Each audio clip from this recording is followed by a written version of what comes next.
오늘 본문은 헛된 자랑, 허탄한 생각에 대해서 지적하고 있습니다.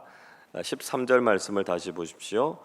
들으라 너희 중에 말하기를 오늘이나 내일이나 우리가 어떤 도시에 가서 거기서 1년을 머물며 장사하여 이익을 보리라 하는 자들아, 이렇게 이야기하고 있습니다.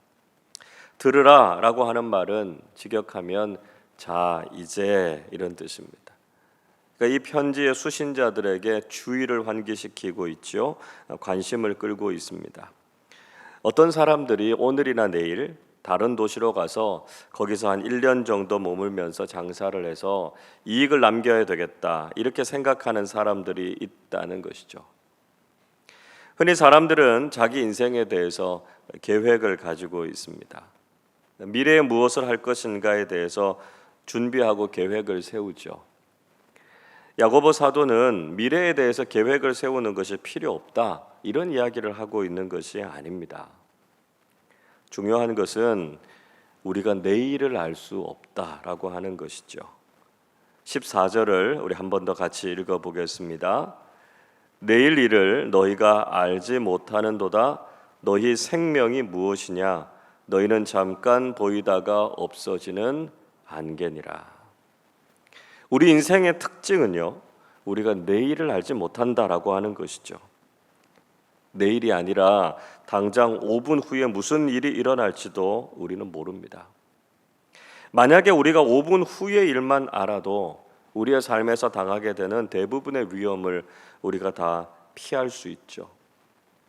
지난번에 광주에서 일어난 건물 붕괴 사고를 5분 전에만 알았어도 버스 운전사는 그 정류장에 차를 세우지 않았을 것입니다. 그러나 우리는 바로 뒤에 일어날 일도 알 수 없기 때문에 그런 사고나 사건들을 피하지 못하는 것이죠. 그래서 야고보 사도는 우리의 생명이 잠깐 보이다가 사라지는 안개와 같다, 이렇게 이야기하고 있습니다. 어떨 때 보면 사람의 목숨이 참 끈질기고 대단하다라고 하는 생각이 들 때가 있죠. 그러나 또 어떤 경우에는 정말 한 생명이 너무 허무하게 세상을 떠나는 것을 볼 수 있습니다. 이런 일들을 경험하면서 인생 무상이나 우리 인생이 참 안개 같다라고 하는 것을 다시 한번 깨닫게 되는 것이죠. 자, 그래서 믿음의 사람들은 어떤 자세로 삶을 살아야 될까요? 15절 말씀도 우리 같이 읽어보겠습니다. 너희가 도리어 말하기를 주의 뜻이면 우리가 살기도 하고 이것이나 저것을 하리라 할 것이거늘. 우리가 무슨 대단한 일을 할 수 있는 것처럼 자랑하거나 장담하지 말아야 된다는 것입니다. 우리는 내일을 알 수 없고요, 우리의 미래는 오직 하나님께 달려 있습니다. 그래서 우리는 겸손하게 만약에 하나님의 뜻이면 우리가 살기도 할 것이고 이런 일도 할 것입니다, 이렇게 고백해야 된다는 것이죠. 우리 인생과 내일의 주관자가 되시는 분은 하나님이십니다. 우리가 어떤 일을 계획하고 미래의 삶을 준비하지만 그 일을 허락하시고 이루시는 분은 하나님이시다라고 하는 것을 고백해야 된다는 것이죠.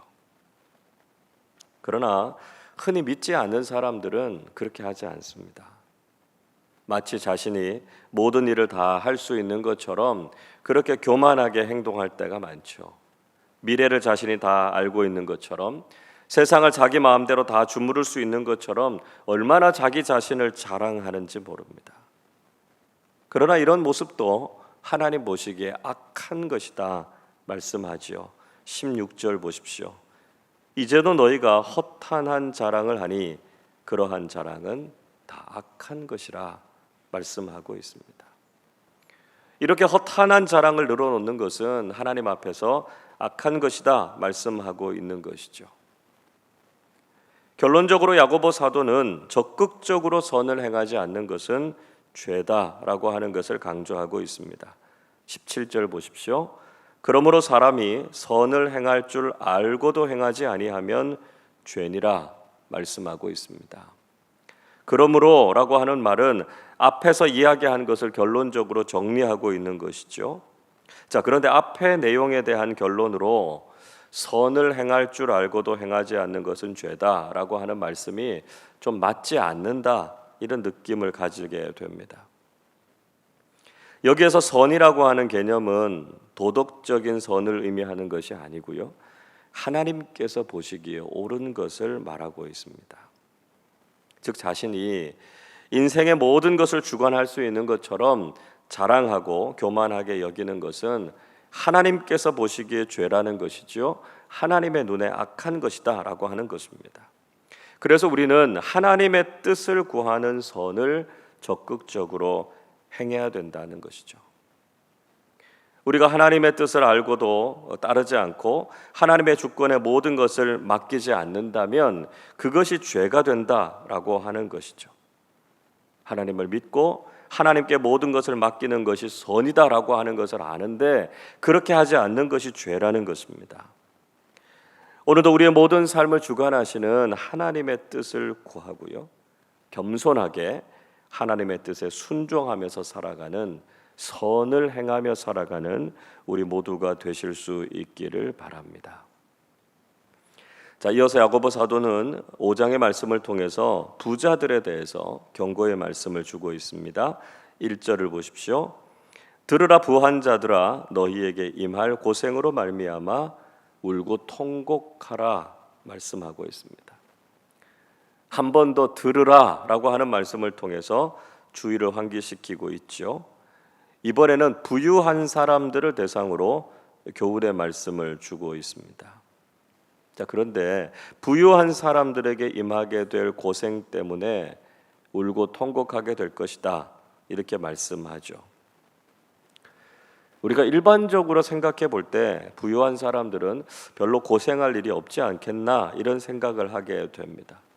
그런데 왜 부자들이 고생하고 울고 통곡할 만한 일이 있다, 이렇게 말씀하는 것일까요? 이 말씀은 앞에서 한 말씀과도 연결이 되고 있습니다. 우리의 인생은 잠깐 있다가 사라지는 안개 같은 것이기 때문에 우리가 이 세상에서 가진 재산과 소유가 우리에게 있어서 진정한 복이 될 수는 없다는 것이죠. 그것을 믿고 살아가다가 우리가 낭패를 당하게 될 수도 있다는 것입니다. 앞에서 말씀드린 것처럼 우리 인생도 한순간에 사라지는 안개와 같은 것이라면 우리가 가진 소유야 말해 무엇하겠습니까? 그래서 2절은 이렇게 말씀하지요. 그들의 재물이 썩었고 옷이 다 좀먹었다, 이렇게 말씀합니다. 3절에서는 금과 은은 녹이 슬어서 가치가 다 없어졌고요, 결국 이것이 불같이 우리 살을 먹을 것이다, 이렇게 말씀하고 있습니다. 즉 소유라고 하는 것이 오히려 우리 인생과 생명, 건강에 악영향을 미치게 될 수도 있다라고 하는 것을 말씀하고 있습니다. 우리 주변에서 이런 모습들을 보죠. 돈을 믿고 소유를 의지하면서 살아가는 것이 때로는 우리 인생에 얼마나 큰 악영향을 미치게 되는가 하는 것을 자주 보게 되지 않습니까? 오늘 이 야고보 사도가 지적하고 있는 부자들의 결정적인 문제가 무엇입니까? 3절 후반부를 이렇게 말씀하지요. 너희가 말세에 재물을 쌓았도다 말씀하고 있습니다. 즉 부자들이 탐욕으로 재물을 모으는 것에 집착했다는 것입니다. 누가복음 12장에 나오는 어리석은 부자와 똑같은 잘못을 저지르고 있죠. 누가복음 12장 19절은 이렇게 말씀합니다. 또 내가 내 영혼에게 이르되 영혼아 여러 해 쓸 물건을 많이 쌓아두었으니 평안히 쉬고 먹고 마시고 즐거워하자 하리라 말씀합니다. 어리석은 부자도 쌓아둔 양식을 의지하면서 자신의 인생이 평안할 것이라고, 즐거울 것이라고 기대하고 있었다는 것이죠. 그러나 그 밤에 하나님께서 그 부자의 영혼을 찾아가시면 그 쌓아둔 양식이 무슨 의미가 있겠느냐 묻고 계십니다. 종말의 때를 살아가고 있는 우리가 소유와 물질에 집착하면서 사는 것이 얼마나 어리석고 악한 것인가 하는 것을 우리에게 깨닫게 해주고 있는 것이죠. 물론 이 말씀은 미래를 대비해서 저축을 하거나 지혜롭게 재산을 관리하는 일이 잘못됐다라고 말씀하고 있는 것이 아닙니다. 문제는 부자들이 이 재산을 축적하는 과정에서 의롭지 못했고요, 바르지 못했다라고 하는 것을 지적하고 있습니다. 4절을 보십시오. 보라, 너희 밭에서 추수한 품꾼에게 주지 아니한 싹시 소리 지르며 그 추수한 자의 우는 소리가 만군의 주의 귀에 들렸느니라 말씀하죠. 이들이 재산을 어떻게 모았다는 이야기입니까? 일꾼들에게 정한 싹스를 주지 않았다는 것이죠. 수고한 사람들에게 그에 대한 대가를 주지 않고 오히려 그것을 가로채서 모은 것이었다라고 하는 것입니다. 하나님께서 이렇게 악하고 불의하게 재산을 모은 것에 대해서 책망하고 계시는 것이죠. 정직하지 못하고 바르지 못한 방법으로 다른 사람들의 것을 빼앗고 착취해서 자신의 배를 불리는 것은 공의로우신 하나님의 심판의 대상이 된다는 것입니다. 또 이들은 세상에서 사치하고 방탕한 삶을 살았다는 것이죠. 5절이 이렇게 말씀합니다. 너희가 땅에서 사치하고 방종하여 살육의 날에 너희 마음을 살찌게 하였도다 말씀합니다.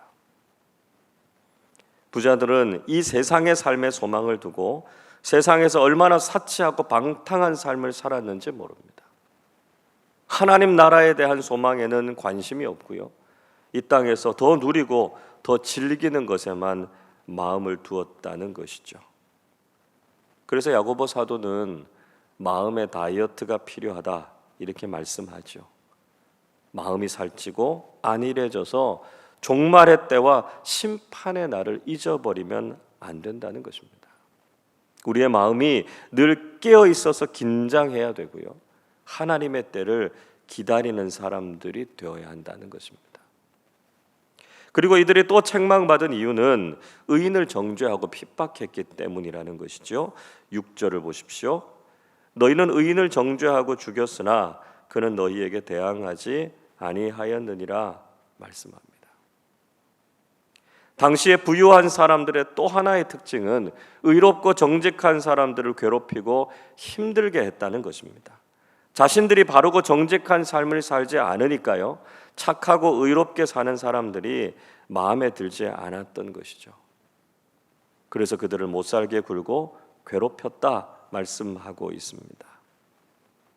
지금도 악한 세상 속에서 믿음을 따라서 정직하고 의롭게 사는 사람들은 여전히 고난을 받고 있습니다. 왜 그렇습니까?